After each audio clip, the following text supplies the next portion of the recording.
آج میں آپ کو ایک ایسی حقیقت بتانے جا رہی ہوں جسے جان کر آپ حیران رہ جائیں گے۔ کیا آپ جانتے ہیں کہ ہم بستری کے دوران بیوی کے 3 خاص اعضاء پر بوسہ دینا کیوں سختی سے منع کیا گیا ہے؟ کیا آپ نے کبھی سوچا ہے کہ جو چیز اسلام نے حرام قرار دی ہو اس کے پیچھے کتنی بڑی حکمت چھپی ہو سکتی ہے؟ آج میں آپ کو وہ تمام باتیں بتاؤں گی جو شاید آپ نے کبھی سنی ہی نہ ہوں۔ لوگ اس موضوع پر بات کرنے سے کتراتے ہیں، مگر کیا خاموشی گناہ سے بچا سکتی ہے؟ ہرگز نہیں۔ کچھ گناہ ایسے ہوتے ہیں جن کے نتائج فوراً ظاہر نہیں ہوتے، مگر جب وقت گزرتا ہے تو انسان کی زندگی میں ایسی مشکلات آتی ہیں کہ وہ خود حیران رہ جاتا ہے کہ یہ سب کیوں ہو رہا ہے۔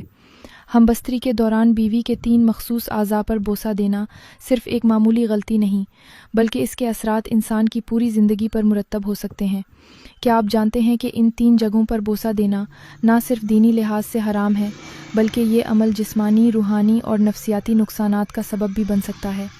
یہ وہ مقامات ہیں جو بیوی کی شرمگاہ اور اس کے گرد و نواح سے تعلق رکھتے ہیں، جنہیں زبان سے چومنا، چاٹنا یا چھیڑنا اسلامی تعلیمات کے سراسر خلاف ہے۔ بیوی کے ان اعضاء پر بوسہ دینا نہ صرف روحانی بیماریوں کا سبب بنتا ہے، بلکہ بعض اوقات طبی طور پر بھی نقصان دہ ہو سکتا ہے۔ آپ سوچ رہے ہوں گے کہ بھلا اس میں کیا برائی ہو سکتی ہے؟ کیا یہ کوئی عام سی بات نہیں؟ مگر یاد رکھیں، ہر وہ چیز جو وقتی خوشی دیتی ہے، لذت دیتی ہے، سکون دیتی ہے، ضروری نہیں کہ وہ جائز بھی ہو۔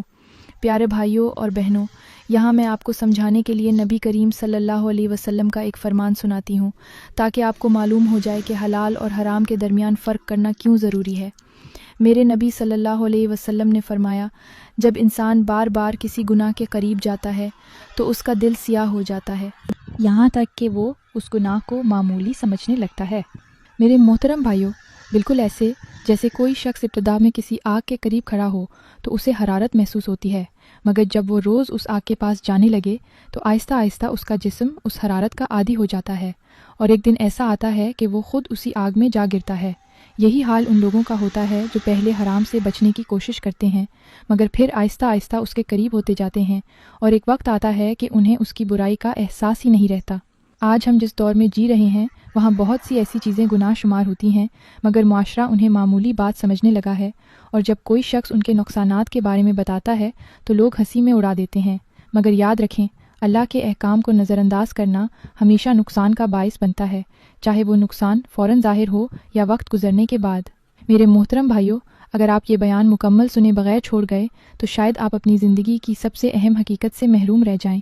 یہ وہ باتیں ہیں جو آپ کی سوچ بدل سکتی ہیں، آپ کی زندگی سنوار سکتی ہیں، اور شاید آپ کو اس گناہ سے بچا سکتی ہیں جو آپ انجانے میں کر رہے ہیں۔ کیا آپ واقعی اتنی بڑی حقیقت جانے بغیر جا سکتے ہیں؟ فیصلہ آپ کے ہاتھ میں ہے۔ اللہ ہمیں سمجھنے اور عمل کرنے کی توفیق دے۔ اس کے ساتھ اب مجھے اجازت دیں۔ اللہ حافظ۔